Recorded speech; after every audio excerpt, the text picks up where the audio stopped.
سلام الغزالات ديالي، اليوم جيتكم بفيديو جديد. غادي نوجد معكم بايا سهلة في التحضير. نبقاو مع المكونات وطريقة التحضير، وما تنساوش ديروا جيم وتبركوا على الجرس. المقادير ديال البايلا غادي نحتاجو واحد جوج بصلات، واحد جوج مطيشات محكوكين، واحد 3 رد الرصوص ديال الثومه، واحد الفلفله خضراء، واحد الفلفله حمراء، واحد خيط زويه حتى هي مقطعه، وربطه ديال القزبر ومعدنوس.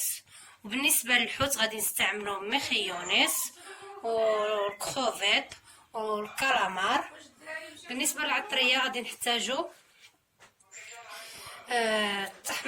التحميره، شويه ديال الحار، الحبه الكحله والابزار والخرقوم، وضروري زيت العود. المهم هادو هما المقادير اللي غادي نحتاجو. بقاو معنا باش ندوزو طريقه التحضير. غادي نستعملو هاد الطاوه. اول حاجه غادي نديرو الزيت ديال الزيتون. ياك لاله فاطمه غادي دير لنا البصله. دابا هذا الطبق ماشي انا اللي غادي نوجدو، غادي توجدو فاطمه. غادي دير البصله، غادي نخليوها تشحر في هذا الزيت حتى طيح. ياك فاطمه غادي نخليوها تشحر في الزيت حتى طيح وتعود.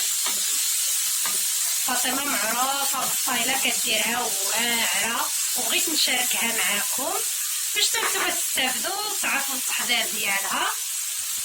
صراحه كديرها غزاله. ملي غادي ناكلوها غادي نقول لكم المذاق ديالها. كليتها انا ماشي مره ماشي جوج، وبغيت نشاركها معكم هذا النهار. غادي نخليوها طيح مزيان وغادي نرجع معكم.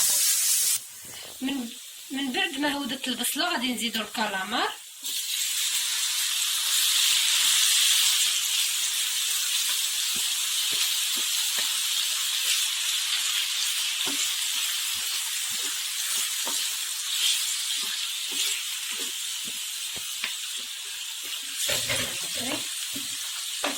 وكنزيدو عاوتاني الفلفله حمراء والفلفله خضراء وخيزو.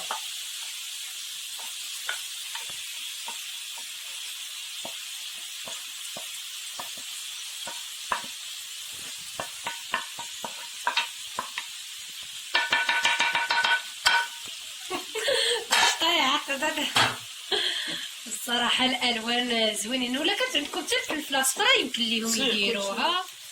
لا صفراء اللي عندك بغيتي ديريها حتى الدجاج ديريها واللي بغيت. حنا غادي نديروها بالحوت. حنا الدار كيعجبناهم بالحوت، حنا كان اللي كتعجبنا بالحوت نديروها بالحوت.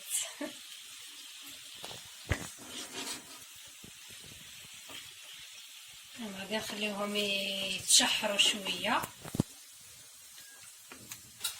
زدنا هنايا الربيع، قطعنا الربيع وزدناه. وزدت معلقة صغيرة ديال سكينجبير والابزار والتحميرة وشوية ديال الحار. الصراحه انا الاكله ديالي المفضله هي الطايله. وبالنسبه لبنات الرز غادي ديروه على حساب الكميه اللي عندكم. بحال حنايا عندنا طاوه هنايا شويه كبيره، غادي نزيدو هنايا الثومه عاوتاني مقطعه،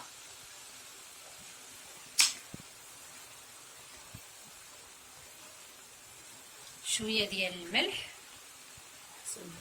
على حسب الذوق كي قالت لاله فاطمه. كنت كنهضر لكم على الرز على حساب الكميه اللي نتوما بغيتو ديروا. اصلا كلشي هادشي على حساب اللاطه اللي عندكم وعلى حساب عدد الاشخاص والكميه اللي بغيتو ديروا. بحال انايا هنايا راني غادي نديروا زلافه ديال الرز، ولكن غادي نزيد فوق زلافه، ما غاديش ندير غير زلافه ديال الرز لان الطاوه تبارك الله عندنا كبيره. الطاوه كتهز جوج زلايف. فاطمه عارفه الطاوه ديالها شحال كتهز، كتهز جوج زلايف.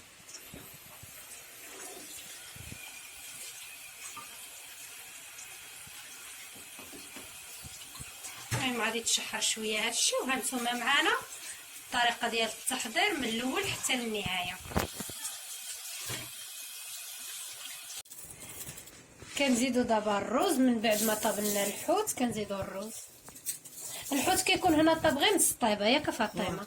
كيكون طاب الحوت نص طيبه كنزيدو الروز.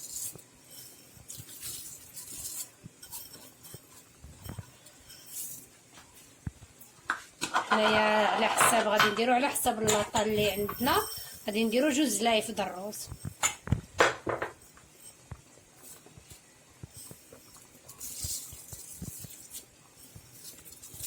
اختاروا الرز الممتاز اللي كيطيب وكيكون زوين. واش انا كجبت هذاك تاع كندير بايا، هذاك كنديرو هذاك نتاع الشلاضه. المهم صافي طاب الروز ديالنا. غادي نزينو البايله ديالنا بالكامبا ونشوفوا في الوقيته ديال التحضير كيفاش غادي تكون. باينه هذه تجي جديده. المهم غادي يطيب الروز. حتى كيطيب الروز كامل ولا كيبقى له شويه يطيب كتزيدي عليه الكامبا، لان الكامبا كنخليوها بحال هكا غير كنزينو بها من الفوق وصافي. هي اصلا دغيا كطيب غير بداك الصهد غادي يطيب. المهم بقاو معنا، غادي توجد البايده ديالنا ونوريكم الشكل النهائي ديالها. نتمنى تجربوها، كتجي لذيذه بزاف. زادت لنا شويه ديال الماء باش غادي يطيب الرز. المهم بقاو معنا. من بعد ما طابت شوفوا الشكل ديالها النهائي. زدنا الكروفيت في التالي هكا كنديرو هكا باش كيجي الديكور زوين، كتجي غزاله بزاف. شوفوا غير الديكور ديالها كي جاي. المهم بصحتنا وراحتنا، كتجي في المذاق فن البنات. نتمنىكم تجربوها، راها زوينه بزاف وما فيهاش المقادير الصراحه بزاف،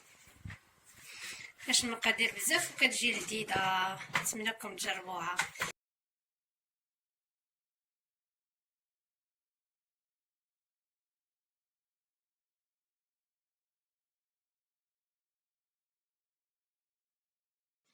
ما تنساوش ديروا لايك وتبركوا على الجرس باش يوصلكم اي جديد، واللي ما مشتركش في القناه يدير سبسكرايب، يبرك على سبسكرايب باش يشترك في القناه ويبرك على الجرس باش يوصلوا اي جديد. المهم نتمنى الفيديو يعجبكم البنات. تهلاو لي فريوسكم، خليكم في امان الله. مع السلامه.